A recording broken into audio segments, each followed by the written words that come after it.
Hey guys, Kate420 back at it again. I had a couple weird videos for you guys today, but this one in particular is just your average. But I just did a video yesterday talking about New York's bail reform, and so today I kind of thought I would come along and bring up a. This isn't brand new, but at the same time the bail reform was going on, this operation was done. I think it looks like by the district attorney in Kingston County. I'm not sure if the feds picked it up or not. But what's crazy about this is that this gang was out committing these insane crimes, got murders, all kinds of stuff, guys. But the leader was doing life in prison, and he literally, they have, I mean, they have proof he was literally running the gang from prison. So let's check it out. Now, I did have some comments on one of my sources last time. We will discuss that as we go through that this time. Some people are new, so they haven't seen me discuss the news guard. Over to your right, where my arrow is at, is the green shield. This is news guard. If the shield is green, see, here we go. It lets me know that this is a verified site. It is got, hang on, I'll tell you exactly how it works. Well, that's fine, yes, but I wanted to know something else. Oops, no, I don't want to do that. I'll let you know exactly. If you go to it, it will tell you exactly if the site, basically if it's green, it means it's been proven to be not fake news. How's that tell you? Okay. There's like 9 things it has to meet. So anyway, let's talk about this Brooklyn gang member. These members busted on murder and conspiracy charges while the ringleader ran his operation from prison and had over $25,000 in his commissary account. Yes, over $25,000 in his commissary, guys. Come on, scroll down, scroll down. Sorry, it's because I messed up the load, so it's going to take a second.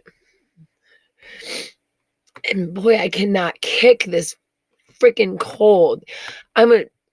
I don't deny it. I'm a smoker, and my name's Kate420. So I'm gonna have to kick one of these habits because as I'm aging, I find that I can't fight these certain bugs off like I could. I wanted to show you his face. Why won't it let me show you his face? Anyway, I guess I'm gonna have to do it. There we go. All right, a kingpin with more than $25,000 in his account was the leader behind a gang that was charged in a sweeping conspiracy indictment. A jailed kingpin, sorry. Behind a gang that was charged with a sweeping conspiracy indictment that includes two murders, 7 shootings, and a criminal operation that sold drugs from Brooklyn to Bangor, yeah. Excuse me. Authorities said Friday. Even as he sat behind bars on a life sentence for murder, Howard Smith complained to his henchmen they were not working hard enough. They were not coming by enough to put tribute money in his prison account. That's some bold shit, yo. You know what I mean? Yo, I'm doing life. You guys ain't coming through enough with my money, but he got 25 grand in his commissary account. Oh my God, sorry. You have had to have done the bid to find the irony in that statement. But if you have, then you're laughing with me right now. Anyway, it says Smith 49. Oh, I hate this stupid stuff. Anyway, Smith 49 and 9 members of his BrickSquad street gang were behind a 2.5-year reign of terror in Brooklyn that included murder, assault, robbery, and drug dealing amid violent battles to establish geographic dominance throughout Ocean Hill and Bedford Stuyvesant. According to the 48-count indictment, Smith and other jail gang leaders used prison phone calls to stay up to date on the status of other members or to discuss violent acts. They kept tabs on the Brooklyn-based narcotics distribution ring that sold drugs locally but serviced customers in Bangor, Maine, and Binghamton. We aren't going to allow these violent street enterprises to poison our community, says Brooklyn District Attorney Eric Gonzalez. We aren't going to allow them to deal dangerous drugs and shoot and kill people in the streets and put other people in danger. Gonzalez described the gang as a 1990s style and hierarchical with rules. And well, of course, they're in their 40s, y'all. They're OGs. They're trying to be in 90s style. They're trying to and of course, we all know that those same gang members that they're talking about, they got their hierarchy from the mob. So it all leads back to organized crime.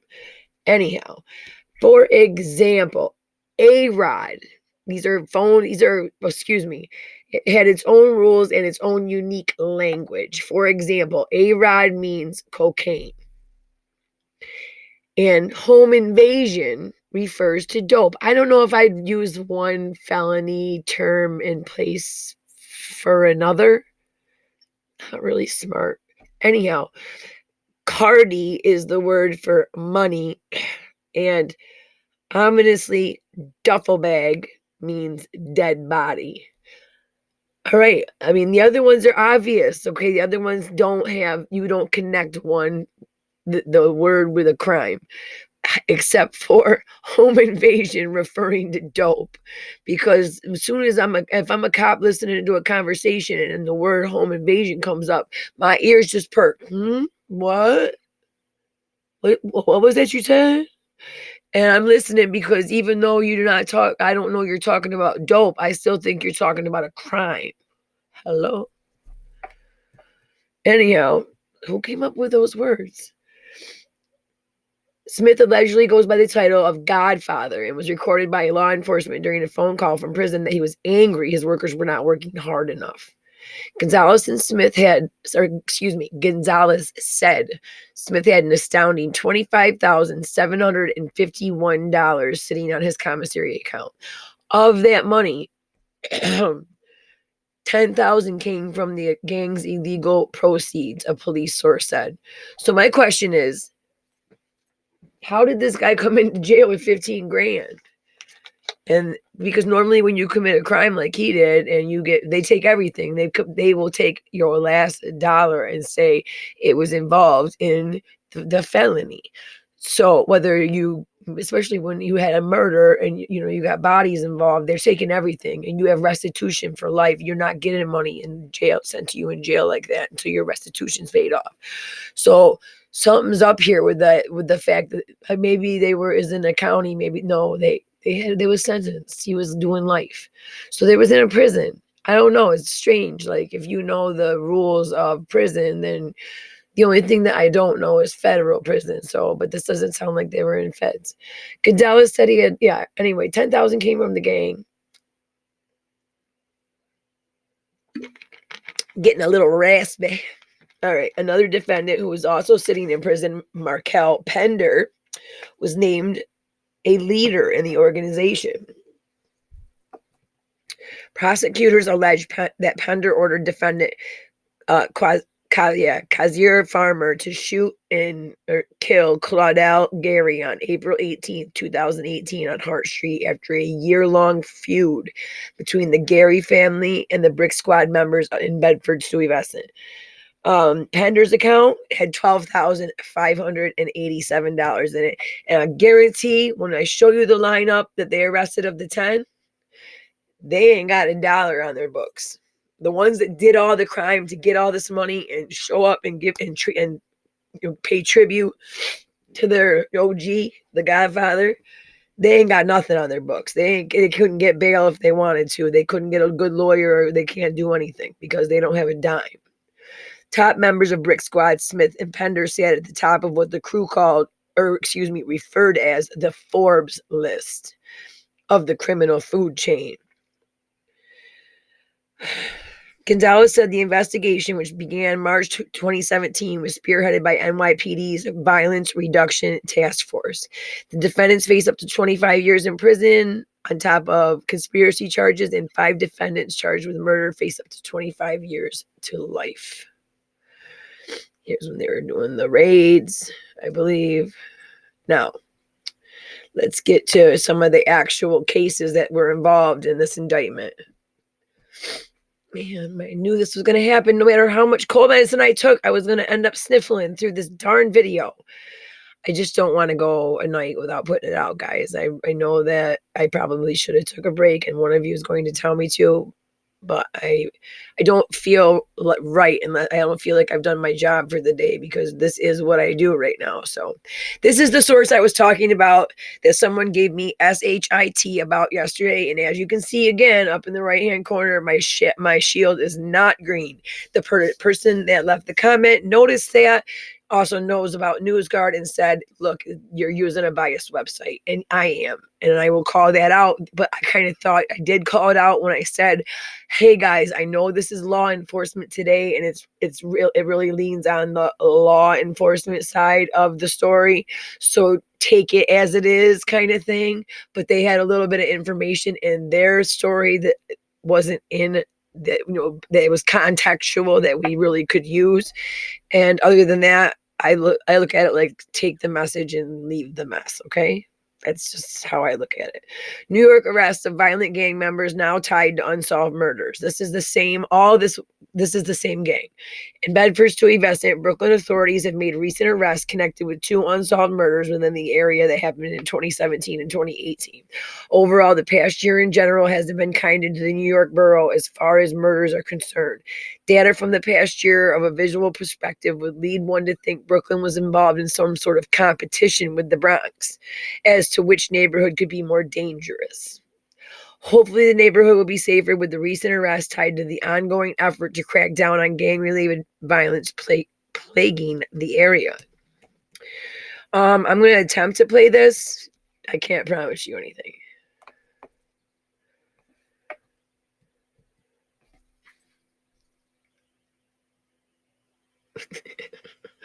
Biting my lip because mostly, no matter, I got a booster on and everything, and no matter what I do,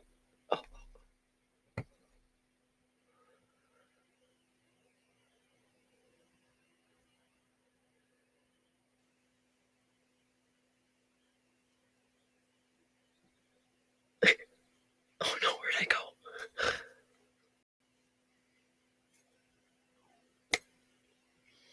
Did it trick me? This is cellulose acetate, plant-based material that's not only extremely durable, but also quite flexible, A really making long it ideal ad. for Warby Parker glasses, which, by the way, start at $95.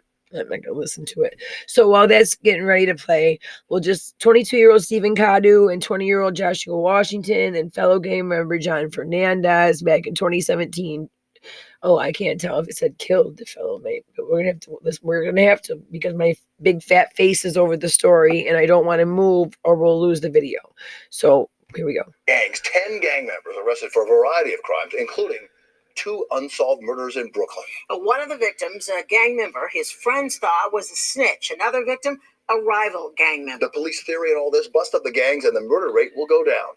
Here's Eyewitness News reporter Stacey Sager. It stemmed from 2 separate unsolved murders here in Brooklyn dating back 2 years, and it led to a 48-count indictment against these 10 men today.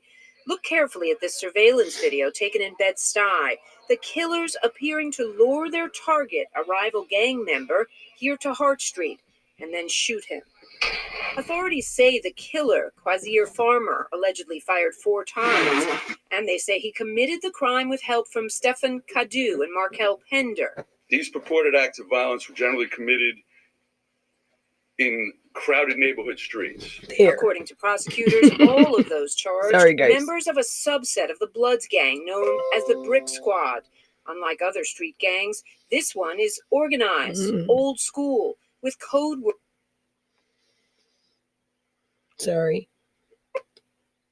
to throw off law enforcement, and ringleaders like Howard Smith and Pender allegedly calling the shots from prison.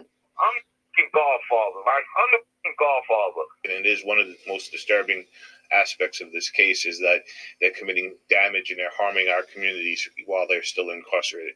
In fact, prosecutors say they were also profiting from their illegal drug trade. Their underlings forced to pay them thousands deposited right into their prison commissary accounts. They say the drug trade wasn't only in Brooklyn, alleged deals going down as far away as Binghamton, even Bangor, Maine. They unfortunately also sell heroin that's mixed with fentanyl. Authorities call the takedown an example of precision policing, that is, going after a small number of criminals committing the most dangerous types of crimes.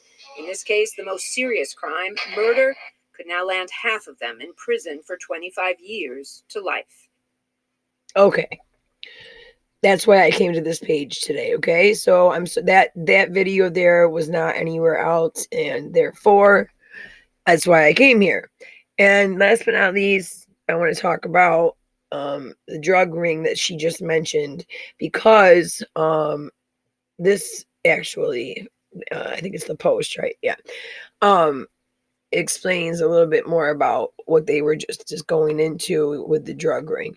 Now, because that's really what was going on. He was leading them from prison by phone. He had that much fear in them to make them commit these specific crimes in these specific areas against these specific ops while he was locked up, and then to take the profit from that and put it in his commissary account. Yeah. Members of a crime ring known as BrickSquad, who speak in an elaborate, made-up language and report to a leader nicknamed the Godfather, were arrested on a slew of murder, weapons, and drug charges, said authorities on Friday. 10 alleged gangsters. Oh, I hate this. I don't know why my camera does this. Anyway, who cares, right? As long as you can hear my voice. Who also went by the name Immortal Stone Gorilla Gang. All right. So they were nailed in a sweeping 48. Oh, I need to get my glasses again. 48 count indictment centering on a widespread drug ring and shooting death last year, according to the Brooklyn DA Eric Gonzalez.